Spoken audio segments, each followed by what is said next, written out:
How are you guys doing? Today is Tuesday, December 13th, 2022.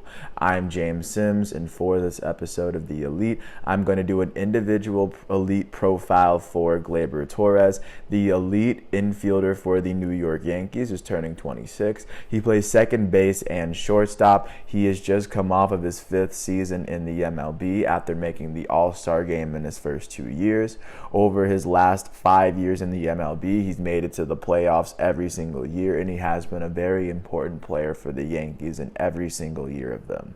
After initially getting signed by the Chicago Cubs in 2013 as an international free agent, he would get dealed to the New York Yankees in the same trade that would see Aroldis Chapman go to Chicago. He would get called up for the New York Yankees organization in his age 21 season in 2018, which would be his very first All-Star season. He'll be an All-Star as a rookie while playing 123 games for a New York Yankees side that went 162.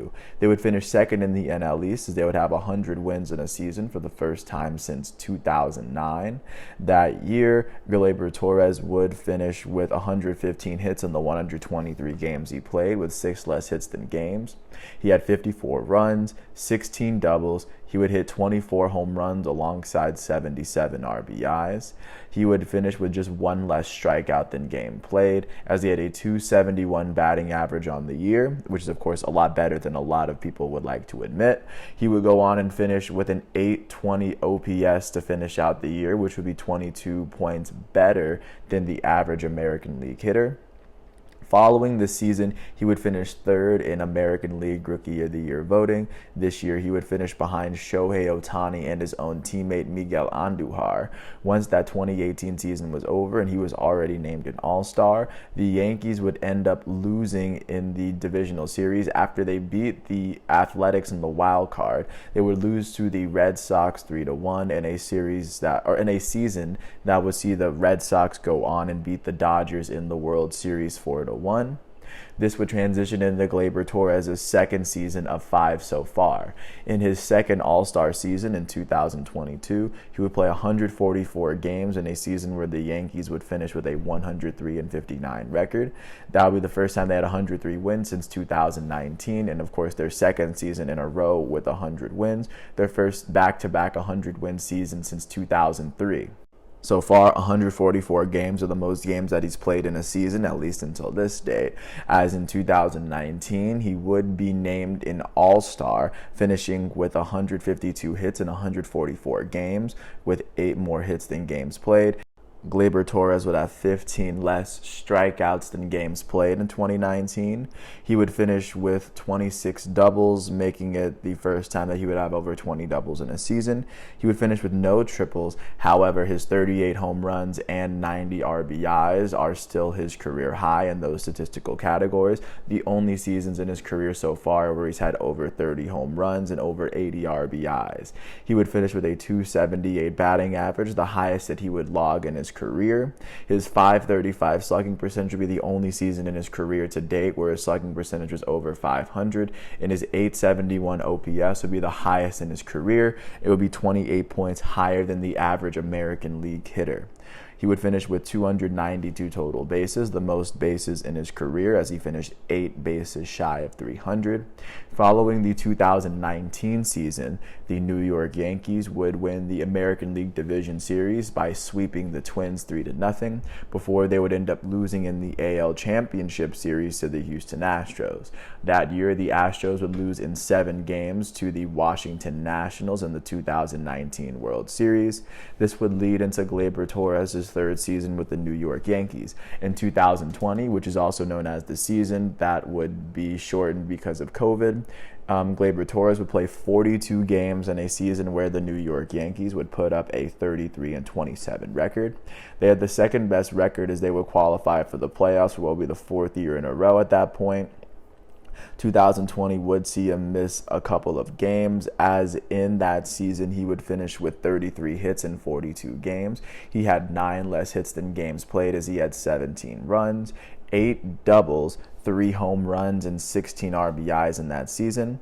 His .243 batting average in that shortened season would be his career low to date, as well as his second lowest slugging percentage. His OPS of 724 will be the first time it will be under 800, and it would be just 3 points higher than the average hitter in the American League, which is why he had an OPS plus of 103.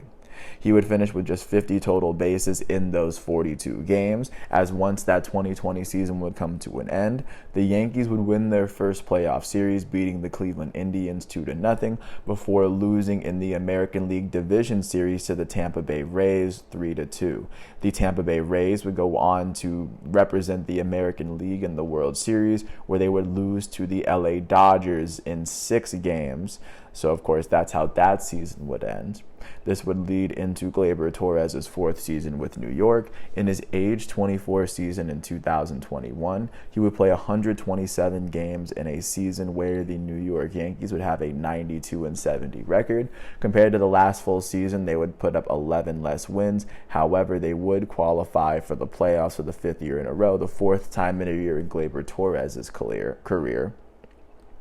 In that season, he would miss the All-Star game for the 2nd year in a row, as he had 119 hits in 127 games, and not 8 less hits than games played.